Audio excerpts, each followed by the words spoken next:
Hello and welcome. This is Matthias 76. Together, we are decoding the deception, and we are here in a very familiar section of Scripture today in John chapter 11 and the raising of Lazarus from the dead. All kinds of stuff to talk about here. We don't have a lot of time to look at it. So we're going to move along, and I want to get to the heart of the issue as quickly as possible. So we read, "Now a certain man was sick, Lazarus of Bethany, the town of Mary and her sister Martha. It was that Mary who anointed the Lord with fragrant oil and wiped his feet with her hair, whose brother Lazarus was sick. Therefore the sister sent to him, saying, Lord, behold, he whom you love is sick." Interesting. It always talks about Mary and Martha. It's Mary and Martha. Lazarus is the third wheel.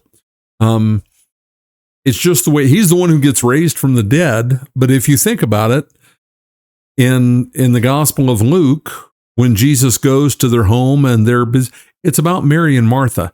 And here, the interaction is going to be with Mary and Martha. Mary, there's an interesting note here, verse 2, "It was that Mary who anointed the Lord with fragrant oil and wiped his feet with her hair." Now, the reason that's interesting is this: it hasn't happened yet. John interjects that here. That's going to come along in chapter 12, the next chapter, verse 3. But he just is clarifying here which Mary this was. So just interesting. It's out of sequence, but he puts it in. He puts it in there. "And they sent the message, Lord, behold, he whom you love is sick." They were very close. Jesus was very close to Mary and Martha, and quite apparently with Lazarus as well. When Jesus heard that, he said, "This sickness is not unto death, but for the glory of God, that the Son of God may be glorified through it." If you ever wonder whether while Jesus was here in this life and in his ministry, if he was omniscient, I think that answers that question quite clearly. Jesus knew what was going to happen. He knew what was going to play out. And I'll just say here, we always struggle and we make a mistake on one side or the other of keeping that balance of trying to understand that Jesus was both and is both true God and true man. And we're always going to struggle with that. We'll lean too far one way or the other, because this narrative, this recounting of what happens in Bethany very clearly shows both. And it might even be said that there is as much emphasis on his humanity as on his divinity.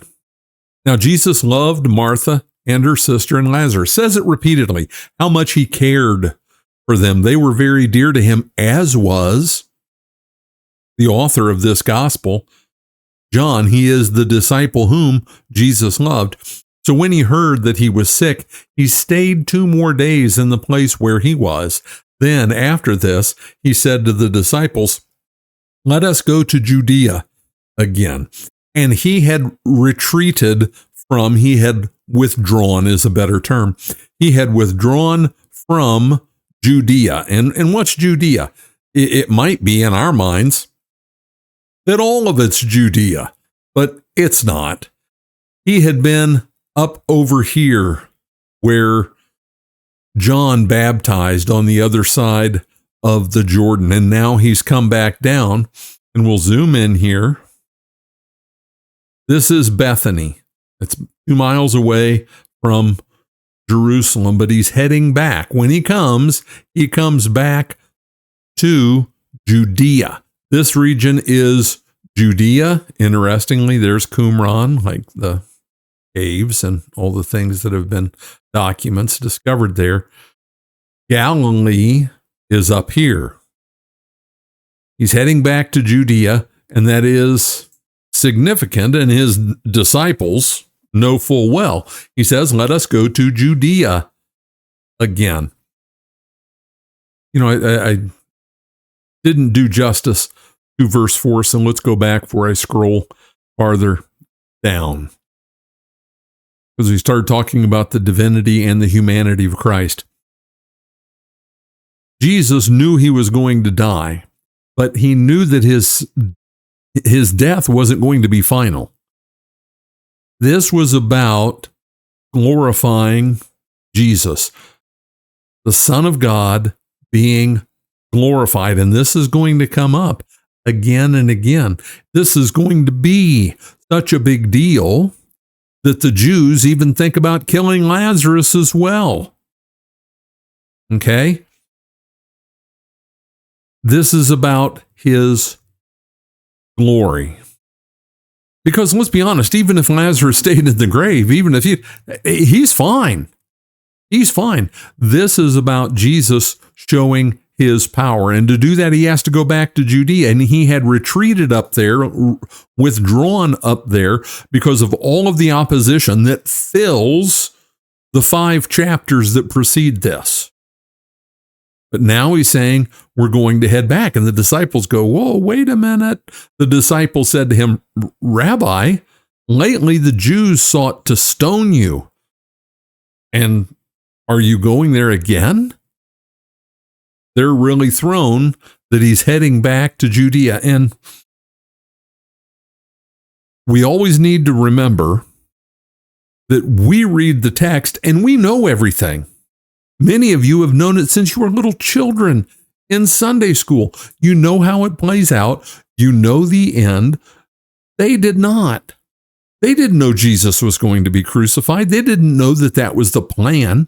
They didn't know any of that. All they know is what they saw there in Judea, and Jesus withdrew for good reason so he could go on ministering and teaching without having to fight with the Jews all the time, but they had intended to stone him. Jesus answered, Are there not 12 hours in the day? If anyone walks in the day, he does not stumble because he sees the light of this world. But if one walks in the night, he stumbles because the light is not in him. And we could spend some time wrestling with that passage, and you do have to wrestle with it. But the big picture is, he's saying, I've got to work while it's day. John Wayne would say, we're burning daylight. There's only so much time, and I've got things that have to be done. That's the overarching theme of what he says there. These things he said, and after that he said to them, Our friend Lazarus sleeps, but I go that I may wake him up. Still being cryptic. Says he sleeps, and it was common terminology then. Somebody sleeps with their fathers. That's the way it was discussed and talked about it. We still even refer to it that way. But he's still not just coming out and saying, Lazarus is dead and I'm going to raise him. Because that would have gotten everybody's attention, and recurring theme, ongoing, stretching throughout all his ministry. Jesus wasn't about being the traveling salvation show. A lot of smoke and mirrors and lights and excitement. That's not what he was about. Then his disciples said, Lord, if he sleeps, he will get well. However, Jesus spoke of his death, but they thought that he was speaking about taking rest and sleep. Then Jesus said to them plainly, Lazarus is dead, and I am glad for your sakes that I was not there, that you may believe. Nevertheless, let us go to him. Again, this is the greatest of all Jesus' earthly miracles. It is. And we'll talk about that more when we get to it. He wants them to see this. This is important. That's why he is glad. Nevertheless, let us go to him. Look at that phrase. Nevertheless, let us go to him. Think about how they might have been hearing it, because their minds were still spinning that they were going back to Judea. They thought they all might die. Then Thomas, who is called the twin, said to his fellow disciples, "Let us also go, that we may die with him." You can see how in the heat of the moment, in the excitement, in the emotion-packed instance, that Thomas thought Jesus was talking about going to Lazarus. Lazarus has died. We're going to him. We're all going to die, something like that. Still, it's a pretty strange thing that Thomas said, but in that context, in that moment, and we've all had moments, right, where we're trying to explain to somebody else why we did or said something that we said, and what do we say? You weren't there. You don't know. What he said, how that hit us, our fears and fear and the unknown can make us be a little bit goofy. So we'll give Thomas a break. We'll beat up on him some more when he's doubting Thomas. But for now, we'll give Thomas a break. And I said that tongue in cheek. So when Jesus came, he found that he had already been in the tomb 4 days. That is why it was the greatest of all miracles. If Jesus had left, if you think of the math, it's 4 days by the time that they finally go. It was 2 days before he left. Lazarus still would have been dead when he got there. But now it's been 4 days. It's one thing to walk into the room where someone has just passed away and bring them back. That's impressive. They were still dead. They're still brought back. 4 days Lazarus had been dead. 4 days. They'd already buried him. Now, Bethany was near Jerusalem, about 2 miles away. We already looked at the map, and many of the Jews had joined the women around Martha and Mary to comfort them concerning their brother. We get the impression that they were fairly wealthy. They were well off, and they were important. And since it was only 2 miles outside of Jerusalem, on the map before, to the east, lots of the Jews, many of the Jews came out to be with them and comfort them. Now Martha, as soon as she heard that Jesus was coming, went and met him, but Mary was sitting in the house. Martha hears he's coming, and picture the scene. Lots of people, family, relatives, food, different groups, different places in the house, outside the house. Martha hears he's coming. She just goes. She heard that Jesus was coming, and she went to meet him. And Mary was still in the house. She probably didn't even know, because when she does know, she runs to go see him too. Now Martha said to Jesus, "Lord, if you had been here, my brother would not have died. But even now I know that whatever you ask of God, God will give you." Look at that understanding. Look at that faith. First thing, if you had been here, my brother would not have died. And a few verses down, on down a ways, highlighted in this same pink color, you're going to see Mary, identical words. She says the same thing. Faith. Faith. These people had great faith, and they had understanding. Because listen to what she says next. But even now, I know that whatever you ask of God, God will give you. What's she talking about? Is she talking about a new house? Is she talking about wealth and power? Fame? A pony? No. She's saying, I know that if you ask God, you'll be able to raise him from the dead. She got that. Who didn't get it? Well, his disciples didn't get that. They oftentimes didn't get it. Martha is the one there, out there in that field, wherever they were, who got it. Martha got it. Jesus said to her, "Your brother will rise again." And she jumps in here with more statement of faith, but I think that she didn't let Jesus finish.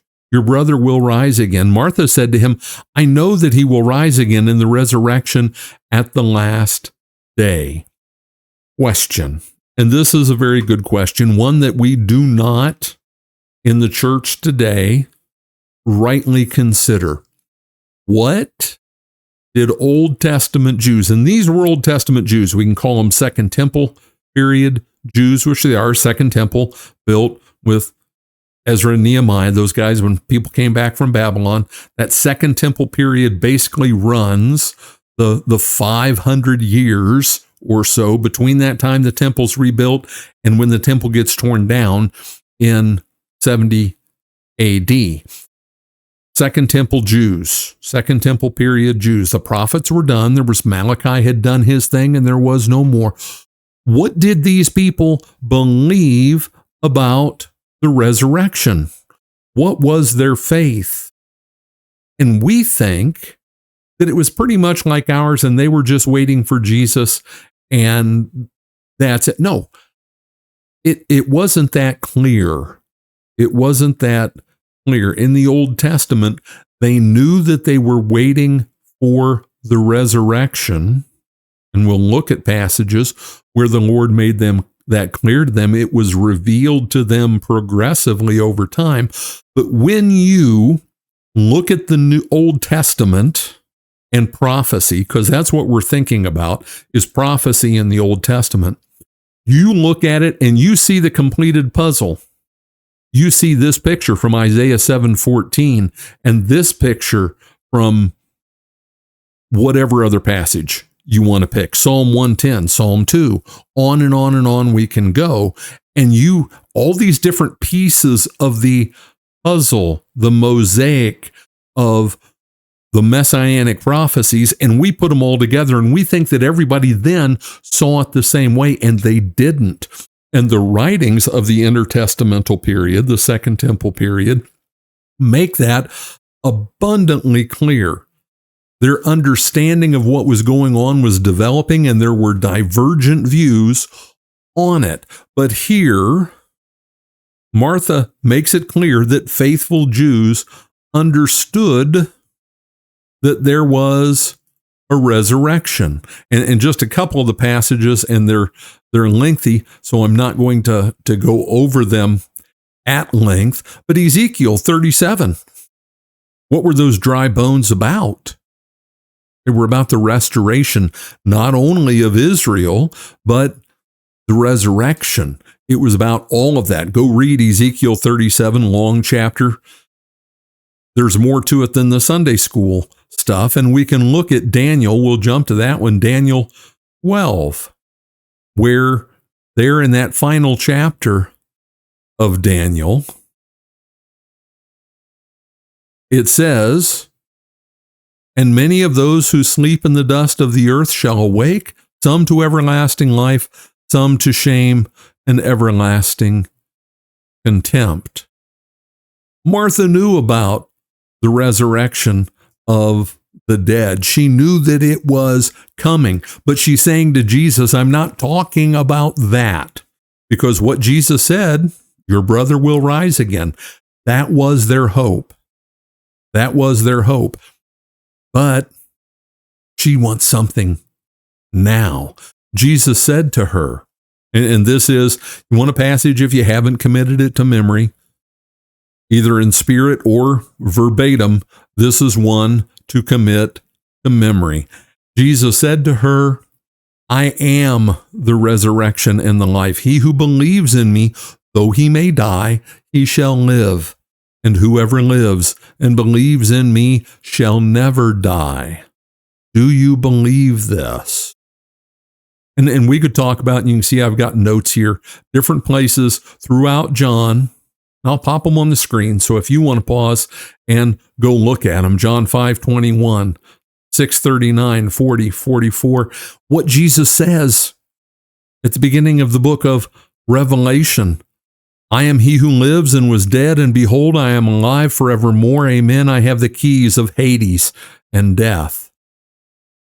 We look at all the other references that talk about this, but let us just consider the substance of what Jesus was proclaiming as he stood there as a man talking to Martha. He said, I am the resurrection and the life. All of that stuff was about me.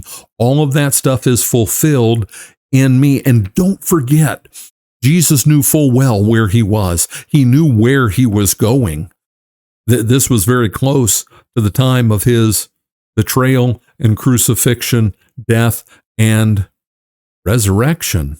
He knew he was going into the tomb.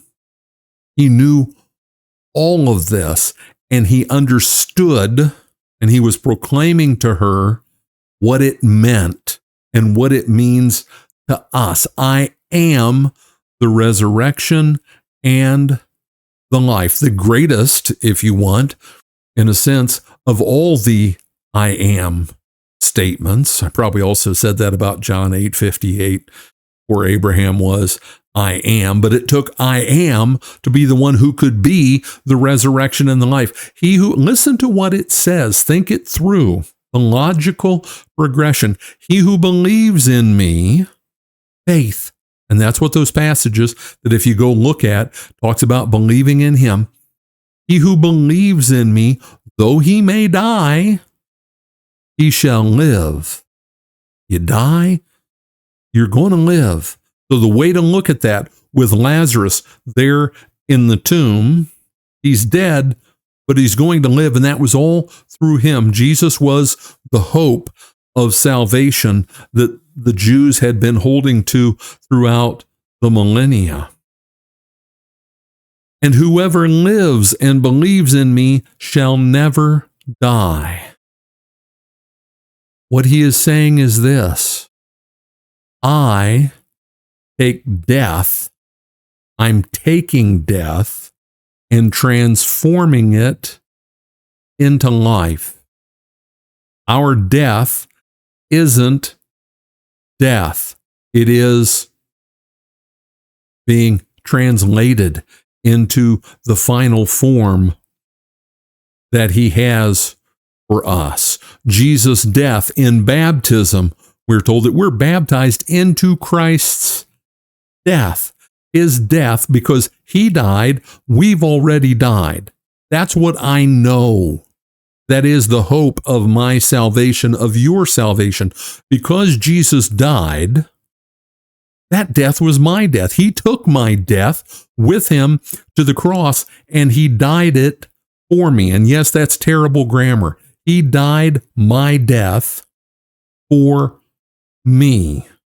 And because of that, I'm not going to die. This physical existence will pass away, but through the power of Christ and his life and death and resurrection, it has been transformed into something else, so that whoever lives and believes in me shall never die.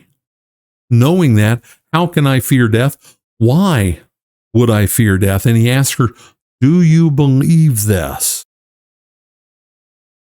She said to him, yes, Lord, I believe that you are the Christ, the Son of God, who is to come into the world. Now, got to do a grammar spasm here. Are you ready?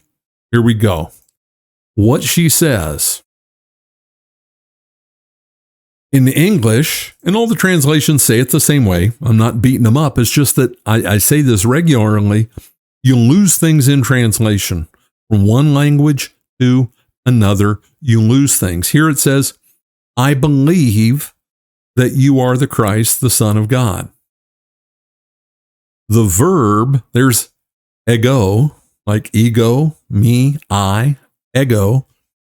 This is epistoika. Epistoika. Get the accent right. Epistoika. It is a perfect tense. Perfect means this: it has been done, the action is completed, and will remain completed. So while it's a valid translation to say, I believe, it would be better to say, I have come to believe, and I'm going to continue to believe, because perfect, it can't be undone. I have come to believe, and will continue to believe, that you are the Christ, the Son of God, the one who is coming into the world. She's saying, I'm as convinced can be. That assurance of faith, boom, it's right here, right now. And when she had said these things, she went her way and secretly called Mary, her sister, saying, the teacher has come and is calling for you. Remember, there was always a crowd. There was a bunch of people. She snuck away and went and found her sister. As soon as she heard that, she arose quickly and came to him. Now Jesus had not yet come into the town, but was in the place where Martha met him. They didn't bury people in town.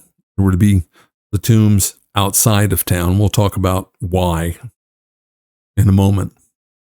Then the Jews who were with her in the house and comforting her, when they saw that Mary rose up quickly and went out, followed her, saying, she is going to the tomb to weep there. It's making a point of this. There's going to be a really big crowd when this happens. Jesus could have raised anybody who'd been in the tomb 4 days.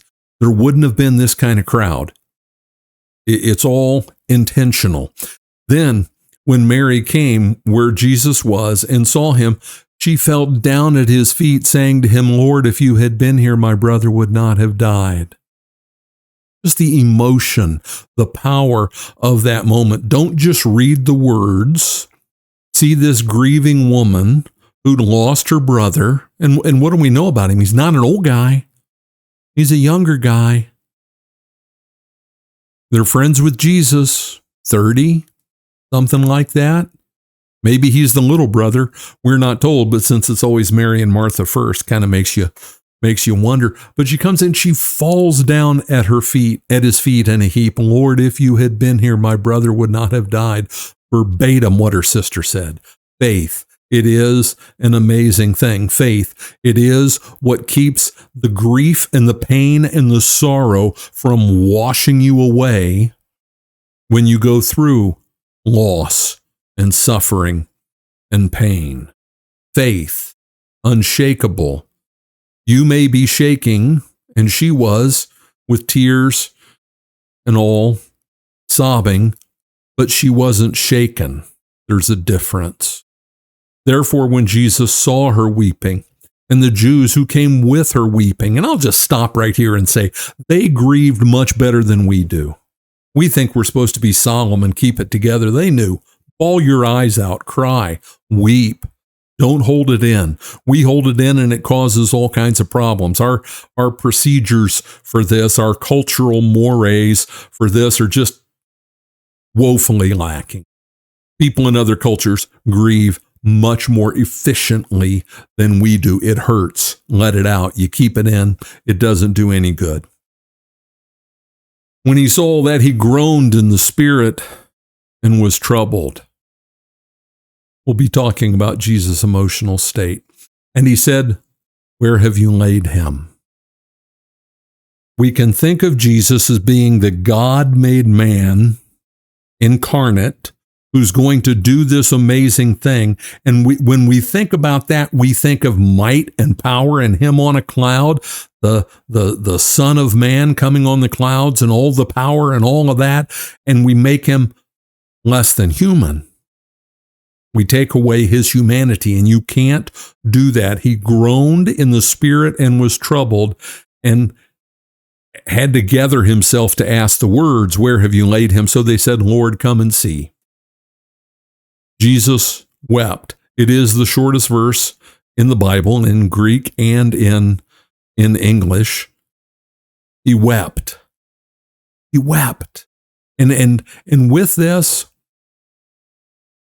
I have ministered with this passage to the grieving many times, doing the funeral service for people that I knew and ministered to and loved and cared about. And when I read these two words, Jesus wept, it is to me so clear that he wept because he was the eternal Son of God. He was there and saw what happened in the garden when Adam and Eve reached out and took that fruit and ate it.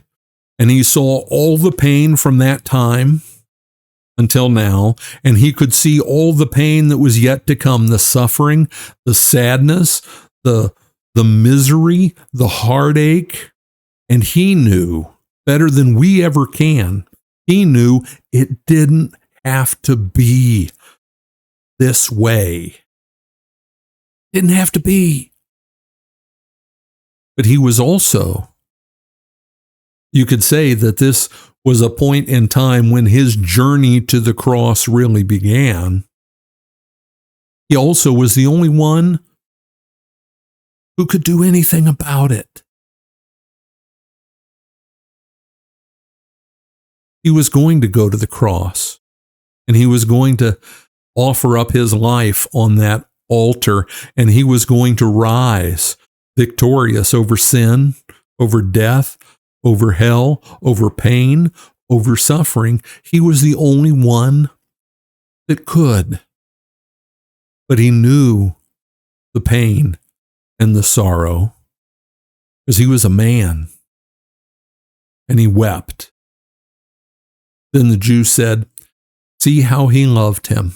And that was definitely part of it. It was his friend too. There are just so many ways you can look at this tiny little verse. It was his friend who was dead, a young guy, dead, and his friends who were his sisters, crying and weeping and falling at his feet. And imagine.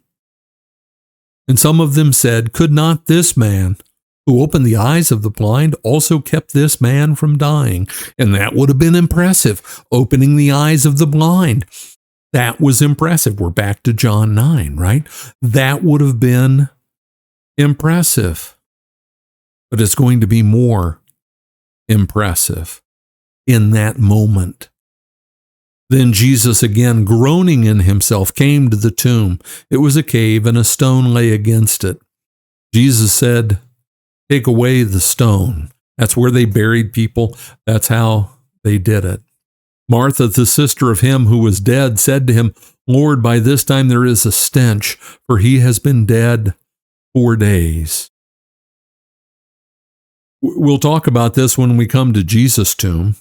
What the ladies on that morning expected when they went to his tomb was a foul odor. People who die, especially after 4 days, 3 days, they smell bad.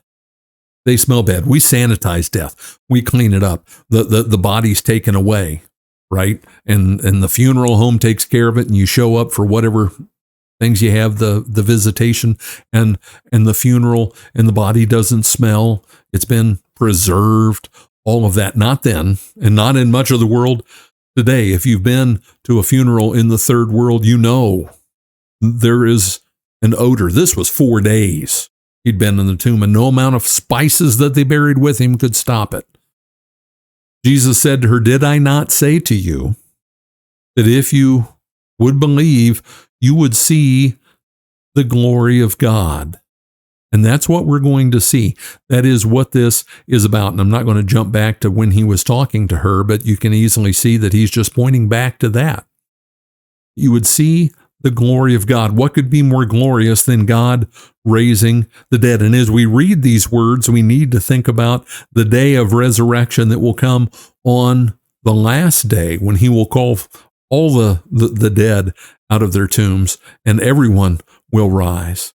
Then they took away the stone from the place where the dead man was lying, and Jesus lifted up his eyes and said, he shares this moment with them, this prayer with the Father. There are different instances where he does this, but this is just fascinating. Father, I thank you that you have heard me, and I know that you always hear me, but because of the people who are standing by, I said this, that they may believe that you sent me. There in front of them all, and go back, think about what all those chapters in John 5, 6, 7, 8, 9, 10, what were they about? The Father. The Father has sent me. I do his works. I can't do anything except that which he has given me to do, and it'd make them, the Jewish leaders, furious because they knew what that meant and what he was saying. And what does he do here in front of them all? Before he does this greatest of all his miracles, he gives glory to the Father and has a little conversation with him, that you may believe, that they may believe that you sent me. Now, when he had said these things, he cried with a loud voice, Lazarus, come forth. Then he who had died came out bound hand and foot with grave clothes, and his face was wrapped with a cloth. Jesus said to them, loose him and let him go. Powerful, powerful stuff here with what all it means to us, what it means to us in those moments that are so difficult when we lose those that we love, but the comfort that is there for us in those moments, in these words, that he changed death. Who can do that? Well, I tell you what, at this point in time, pre-passion, his suffering, death, and resurrection, he made it clear, those words that I spoke, that I'm the resurrection and the life, guess what? Here it is. Boom. Loud voice. Did he need to use a loud voice? Did he need to speak at all? That we could talk about that, but in a loud voice, everyone heard it. And you could bet everyone had gathered around by then, and everyone saw the one who just proclaimed himself to be the resurrection and the life call this dead man out of the tomb, and out he came stumbling, still wrapped up the way that they would bury them. And a foreshadowing, if you will, of Jesus walking out of the tomb himself. This is Matthias 76. Together, we are decoding the deception. God bless and have a great day.